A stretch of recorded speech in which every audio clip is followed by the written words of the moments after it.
আজকে মামি আপনাদেরকে গরুর মাংসের দম খিচুড়ি রান্না করা দেখাবে। এর আগে আমরা দম বিরিয়ানি খাইছি, কিন্তু দম খিচুড়ি আমি কখনোই খাই নাই। সো একটু ডিফারেন্ট রেসিপিটা। সো চলেন আমাদের কিচেনে যাই এবং এটা রান্না করে করে খাই। সো দম খিচুড়ির বিফটা রান্না করতে যে যেই ইনগ্রিডিয়েন্টস গুলো লাগবে সেগুলো আপাতত এখানে গুছিয়ে রাখা আছে। গরুর মাংস লাগবে, এখানে 2 কেজি মতো গরুর মাংস আছে। পেঁয়াজ বাটা, রসুন বাটা, আদা বাটা, হলুদ, ঝাল, জিরা, ধনিয়া, জয়ত্রী, জয়ফল আর গোলমরিচ আর এই শাহি জিরা, এই তিনটা আমি ব্লেন্ড করব। তিনটা একসাথে ব্লেন্ড করা লাগবে। তিনটাকে আমি ব্লেন্ড করব। আর একটু লবণ আছে, তেজপাতা আছে, দারচিনি, বড় এলাচ, গরম মশলার ফল, স্টার, লবঙ্গ। ওকে। আর ডালটাকে আমি এখন ভেজে নেব। এটা কি ডাল? এটা মুগের ডাল। ওকে। আর এখানে আছে কি তেল? হ্যাঁ, তেল তো লাগবেই। আমরা এখানে সরিষার তেল নিয়ে নিয়েছি। এই কয়টা আইটেম আপাতত সুন্দর করে গুছায় রাখা হয়েছে। এগুলো ছাড়াও আরো কিছু ইনগ্রেডিয়েন্টস লাগবে, সেগুলো যখন রান্না হবে তখন আপনাদেরকে দেখিয়ে দিব, এবং কোনটা কি পরিমাণে লাগবে সেটা ডেসক্রিপশন বক্সে লিখে দেওয়া থাকবে আর কি। কতক্ষণ ধরে ভাজতে হবে মানে? আস্তে জালে একটু 10 মিনিট ধরে ভাজতে হবে। জোরে ভাজলে ডালটা তোমার ভালো হবে না, ডালটা পুড়ে যাবে। হ্যাঁ, এইজন্য আস্তে আস্তে আস্তে যাই। দেখো জাল কমাই দিছি, কমাই দিয়ে তুমি একটু সময় নিয়ে ভাজো। ডালটা অনেক সুন্দর সেন্ট বের হবে। সেন্ট বের হলেই বুধবারে হয়ে যেতে।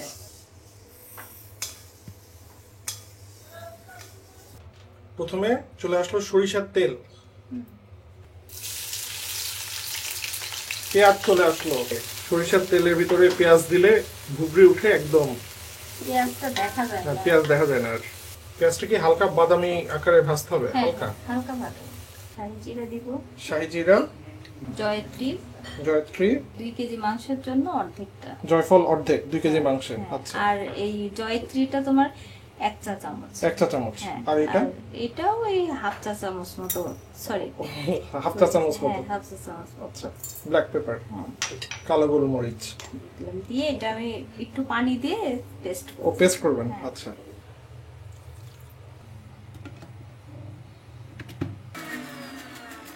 ওকে, হয়ে গেছে, ব্লেন্ড কমপ্লিট। ওটা ছেঁচে দিবেন একটু।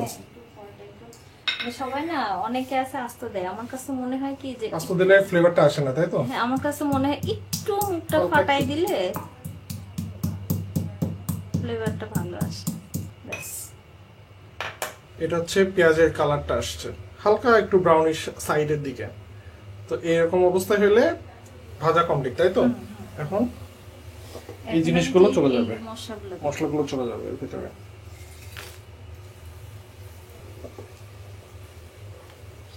অল্প একটু ভাজা হলো, 1-2 মিনিট। এরপর এখন কি দিবেন? পেঁয়াজটা দিই। পেঁয়াজ বাটা। আস্তে আস্তে আমি সব মশলাগুলাই দিই। আচ্ছা।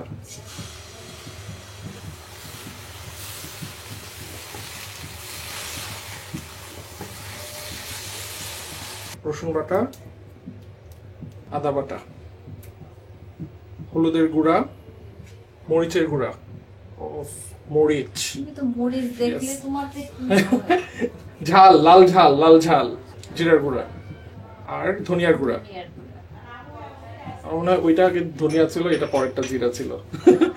কালার ওই অলমোস্ট সিমিলার থাকে। না, ওটা আসলে কারণ জিরাটা একটু কালচে হয়। এটাই বলতে যাচ্ছি।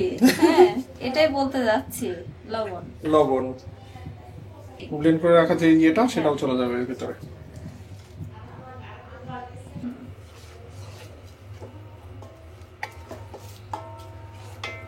পানি দিয়ে দিচ্ছেন, মানে এখন 2-1বার পানি দিয়ে এটাকে যত ভালো করে আপনারা কষাবেন, যত সময় নিয়ে, তত বেশি মজা লাগবে সব জিনিসটা। আমি এই বাসায় রান্না করতে গেলে আমার ঝালের পরিমাণটা একটু বেশি থাকে। হ্যাঁ, ঝালের পরিমাণ তো বেশি হবে, কারণ জানি যে রাসির ঝাল, আমরা ঝাল পছন্দ করি সব। হ্যাঁ, এইজন্যই তো আপনার আর আম্মুর যে ইয়েটা, সেটার নাম দেওয়া হয়েছে লাল ঝাল। আচ্ছা, এটা একটু সিদ্ধ হতে থাকুক, আমি একটু লাল ঝালের ব্যাপারটা একটু দেখায় আসি আপনাদেরকে। সো আমার আম্মু আর মামি রিসেন্টলি ডিসাইড করছে যে তারা হোমমেড ফুড মানে অনলাইনে সেল করা স্টার্ট করবে। যাতে আপনারা সেই ফুডগুলো ট্রাই করে দেখতে পারবেন, মানে আম্মুর হাতের এবং মামির হাতের খাবার আপনারা যাতে খেতে পারেন আর কি। সো এবং এই ইনিশিয়েটিভটার নাম দেওয়া হয়েছে হচ্ছে লাল ঝাল। আপাতত দুইটা আইটেম দিয়ে শুরু করা হচ্ছে, একটা হচ্ছে বিফ আইটেম এবং একটা চিকেনের আইটেম। সো বিফের আইটেমটার নাম দেওয়া হয়েছে হচ্ছে ঝালসে বিফ। এটা হচ্ছে সর্ষের তেল দিয়ে বিফ রান্না করা, এই জন্য ঝালসে দেওয়া হয়েছে আর কি, ঝালের ঝাল আর সর্ষের সেই থেকে। আর চিকেনেরও একটা আইটেম আছে, সেটাও সরিষার তেল দিয়ে রান্না করা হয়েছে, খুবই মজার। আপনারা এই দুইটা আইটেম আপাতত ট্রাই করেন। আপাতত এটা হচ্ছে ফ্রোজেন আইটেম হিসাবে ডেলিভারি দেওয়া হবে। তো আপনারা এটা যখন অর্ডার করবেন আপনাদের বাসায় যাবে, আপনারা এটা ফ্রিজে রেখে দিতে পারবেন। আপনাদের যখন খুশি তখন এই জিনিসটা জাস্ট গরম করবেন এবং খাবেন আর কি। এবং বিফের যে আইটেমটা আছে ঝালসে বিফ, এটা কিন্তু অ্যাকচুয়ালি ফ্রোজেন অবস্থা থেকে আপনারা যখন গরম করবেন এটা টেস্ট আরো বেড়ে যাবে। অনলাইনে একটা ওয়েবসাইট আছে laljhal.com, সেখান থেকে ইজিলি অর্ডার প্লেস করে দিতে পারবেন এবং সমস্ত ঢাকায় এটা আপাতত ডেলিভারি দেওয়া হচ্ছে। তো এনিওয়ে সবকিছুর লিঙ্ক আমি ডেসক্রিপশন বক্সে দিয়ে দেবো, আপনারা লাল ঝাল থেকে অর্ডার করে খান। আম্মু এবং মামিদের এই ইনিশিয়েটিভটাকে সাপোর্ট করেন। আমার বড় ভাইয়া আর আমার মামাতো ভাই অহিন, তারা এটা টেক কেয়ার করতেছে সবকিছু। তো yeah, anyway back to the recipe again. মশলা আমাদের কষানো ডান, এখন মাংস চলে যাবে ভেতরে সব।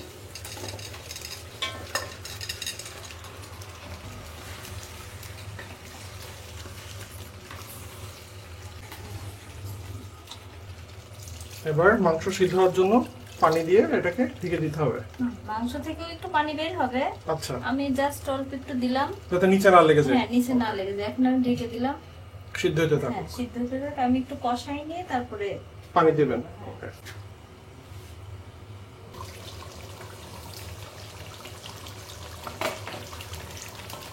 পানি দেবো। আমরা আমি এটাকে ঝোল রাখবো না তো। ও ঝোল রাখবেন না, না, মাংস প্রপারলি যাতে সিদ্ধ হয়ে যায় ততক্ষণ পর্যন্ত কষায় কষায় এটাকে রান্না করতে হবে। সো মাংস প্রপারলি সিদ্ধ হয়ে গেলে তখন আপনাদের এর সাথে আবার দেখা হচ্ছে। আমাদের এখানে আসতে হচ্ছে চিনি গুঁড়া চাল। এখানে 1 কেজি চাল নিচ্ছি না, তো 2 কেজি মাংসের সাথে 1 কেজি চাল।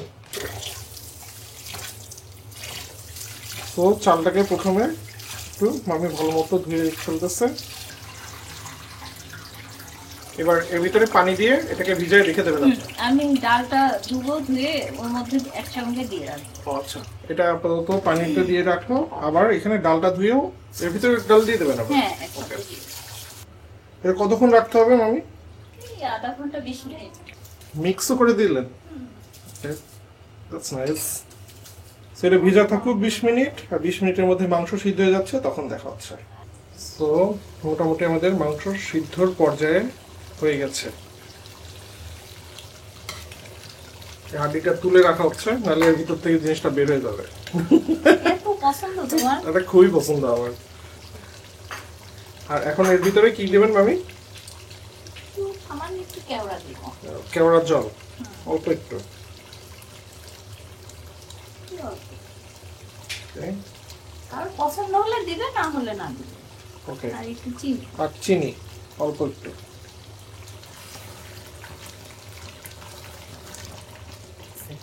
মাংস সিদ্ধ হয়ে গেছে, ঝোলও শুকাই গেছে মোটামুটি। পোলার চাল এখন ভাজা হবে না? হ্যাঁ, তেল দিয়ে একটু বেরেস্তা করে বেরেস্তাটা উঠাই রেখে। ও, এটা নরমাল তেল? হ্যাঁ, নরমাল। ওকে, সয়াবিন তেল। পেঁয়াজ কুচি। পেঁয়াজের পরিমাণটা আমি একটু বেশি দিচ্ছি, বুঝছেন? আচ্ছা, বেরেস্তা একটু বেশি করতেছেন এই জন্য। সো আমাদের পেঁয়াজের বেরেস্তা মোটামুটি কমপ্লিট হয়ে গেছে। এখন এটাকে উঠে তুলতে হবে। এরা বেশি ব্রাউন করতে গেলেই পুড়ে যায়। সো এরকম যখন কালার হবে তখনই এটাকে উঠে তুলতে হবে। এই যে কয়টা তেজপাতা, তেজপাতা, কয়টা ফল, লবঙ্গ, লবঙ্গ আর দারচিনি। হালকা একটু ভাজা ভাজা হয়ে গেছে, মানে 1-2 মিনিট হালকা একটু ভাজতে হবে, যাতে পুড়ে না যায়, এরকম করে ভাজতে হবে আর কি।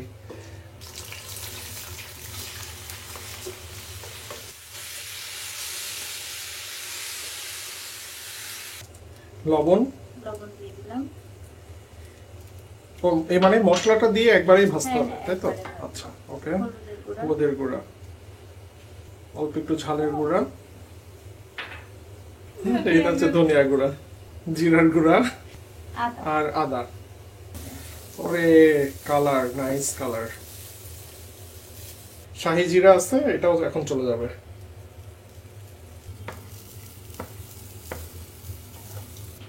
রসুন রসুন, আস্ত রসুন এর ভিতরে দিবেন। ওকে। আরো একটা জিনিস দিব, সেটা দিলে তুমি বলবে আবার এটা। আর কি সেটা? আগে তো বললে হবে না, আগে বললে হবে না, তাই তো? হবে না। এখানে কিন্তু তেল আমি কিন্তু একটু কম করে দিয়েছি, বুঝছো? আচ্ছা, আমি- কারণ মাংসের ভিতরে হ্যাঁ, তেল আছে। মাংসের ভিতরে তেল আছে, ওই তেলটা আমি একটু উঠাই এখানে দিব, পানি দিব যখন তখন। গরম পানি না হ্যাঁ, মামি? হ্যাঁ, আমি গরম করে রাখি। গরম পানি। এবং পানির মাপটা কিরকম? চালের ডাবল? হ্যাঁ, ডাবল। আর এখানে এমনি পোলাও যখন রান্না করি তখন পানিটা একটু কম দিই। আপনি একটু কম দেন। হ্যাঁ, আর এখন ধরো ওখানে একটু ডাল আছে, ডালের কারণে একটু মানে একটু বেশি যাবে। হ্যাঁ, বেশি যাবে। অনেকগুলো কাঁচামরিচ। এখান থেকে মাংস রান্না হয়েছিল, সেই মাংস থেকে তেলটা উপরে দিয়ে দেবেন, তাই তো?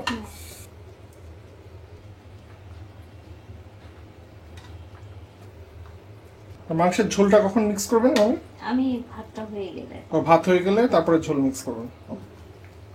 কালারটা নাইস লাগতেছে, মাশাআল্লাহ বলবো। মাশাআল্লাহ। পানিটা একটু শুকায় আসুক, তারপরে আপনাদের খেলা দেখাচ্ছি। ও জয়ফল জয়ত্রীর গুঁড়া এটা ব্লেন্ড করে রেখে দিয়েছি যে 1 চা চামচ। 1 চা চামচ। তারপরে চিনি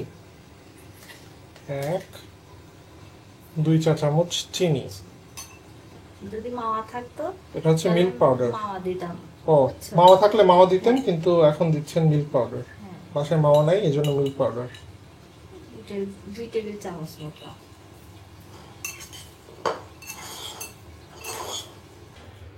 হয়ে গেছে 5 মিনিট পরের অবস্থা।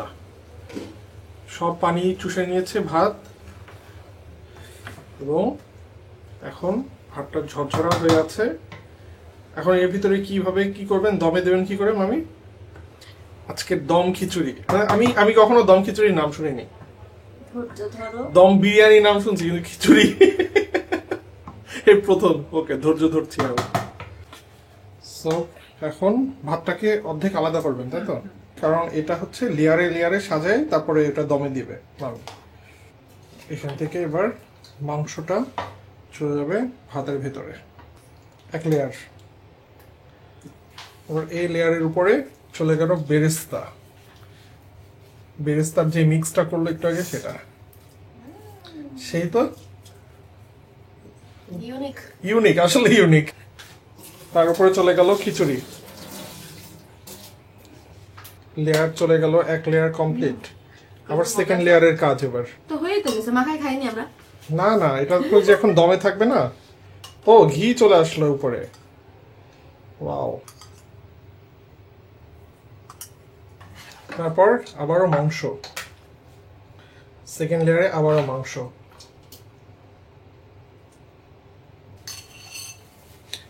আবারও সেকেন্ড লেয়ারে উপরে বেরেস্তা। এটা গরম গরম অবস্থাতেই করতে হবে, তাই না? মানে ভাপ ওঠা অবস্থাতে, যাতে হচ্ছে এই জিনিসটা একটু কুক হয়। আবারও উপরে ঘি চলে গেল, তার উপরে চলে আসলো আবারও খিচুড়ি। এটা আমার বড় বোনের রেসিপি। ওয়াও। সে আমাকে রেসিপি দিচ্ছে আর বলতেছে কি এটা হ্যাঁ। সবাইকে দেখাইতে। আর সে তো তোমাকে খুবই পছন্দ করে, পাগলের মতো। হ্যাঁ। রেসিপি আমার খুব ভালো লাগে। নাইস। তারপরে আবারও ঘি চলে আসলো,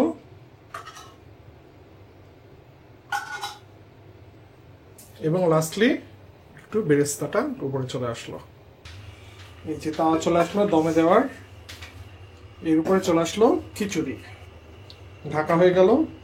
সো এটাকে মোটামুটি দমে দিয়ে কিছুক্ষণ রাখতে হবে, 20 মিনিট থেকে আধা ঘন্টার মতো, একদম লো হিটে, যাতে নিচে না লেগে যায়। ডিরেক্ট হিট ইউজ না করাটাই ভালো আর কি। সো মোটামুটি আধা ঘন্টা মতো এটা দমে ছিল। এখন আমরা খুলে দেখবো কি অবস্থা। এটা এবার মিক্স করে দিবেন নাকি মামি? হ্যাঁ, ওকে, এবার মিক্স হয়ে যাচ্ছে সবকিছু একসাথে। সো আমাদের মিক্সিং করা ডান, আর এখন এটা খাওয়ার পালা। চলেন এটা তাড়াতাড়ি খাওয়া শুরু করে দিই। মাংসটা আপনাদেরকে দেখাই। এই যে মাংসটা নিয়ে এটা এর সাথে মাখাই নিয়ে ভাতটা নিয়ে ওরে আমি অনেস্টলি এইরকম বিরিয়ানি আমি মানে সরি খিচুড়ি আমি কখনো খাই নাই। অনেক মজা। আমি ফার্স্টে বলছি যে বিরিয়ানি, হুম। বাট বিরিয়ানিটার সাথে হলুদ হয়, হুম বাট এটা এত মজা। আর মানে ভুনা খিচুড়িও খাইছি, যাই হোক মানে খিচুড়ি বাদাই গেল আজকে। মজা অনেক, খুবই মজা। মামির হাতের এই খিচুড়ি না খেতে পারলেও আপনারা মামির হাতের এবং আমার আম্মুর হাতের বিভিন্ন টাইপের খাবার লাল ঝালে পাবেন। সো লাল ঝাল থেকে কিভাবে অর্ডার করবেন সেটা লিঙ্ক আমি ডিসক্রিপশন বক্সে দিয়ে দিচ্ছি। তো আজকের মতো এখানে বিদায় নিচ্ছি, আবার নেক্সট ব্লগে ইনশাআল্লাহ দেখা হবে। টেক কেয়ার, আল্লাহ হাফেজ, বাই বাই।